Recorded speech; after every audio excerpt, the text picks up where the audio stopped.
சொட்டு மருந்து விடும் முறை. உங்கள் கைகளை சோப் மற்றும் தண்ணீரால் கழுவுங்கள்.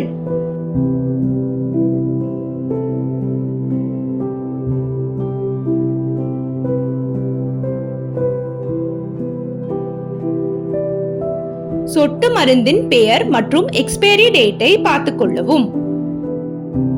மூடியை அழுத்தம் கொடுத்து திறக்கவும். இந்த வளையத்தை எடுத்து விடவும். மூடிக்குள் கூர்மையான பாகம் ஒன்று இருக்கும். மூடியை நன்றாக அழுத்தி திருகினால் பாட்டிலில் ஓட்டை விழுந்துவிடும். பாட்டில் திறப்பதற்கு ஊசி அல்லது பின் போன்ற கூர்மையான பொருள் எதையும் உபயோகப்படுத்த வேண்டாம். பாட்டிலின் நுனியை தொட வேண்டாம். தலையை பின்புறம் லேசாக சாய்க்க வேண்டும். கண்களை அகலமாக விரித்து மேலே பார்க்கவும். கீழ் இமையினுள் மருந்து விடுவதற்கான இடத்தை செய்து அதில் சொட்டு மருந்து விடவும். ஒரு சொட்டுக்கு மேல் விட வேண்டாம்.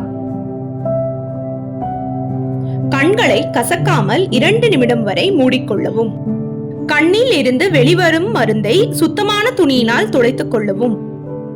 2 அல்லது 3 மருந்துகள் ஒரே நேரத்தில் விட வேண்டிய நிலையில் ஒவ்வொரு மருந்துக்கும் இடையே குறைந்தது 5 நிமிடங்கள் இடைவெளி விட்டு பயன்படுத்தவும். சொட்டு மருந்து பாட்டிலை அதன் மூடியால் மூடவும். களிம்பு அல்லது ஆயின்மெண்ட் உபயோகப்படுத்தினால் இதே இடத்தில் அரிசி பருக்கை அளவு விடவும். இதுவே சொட்டு மருந்தும் களிம்பும் விடும் சரியான முறை ஆகும்.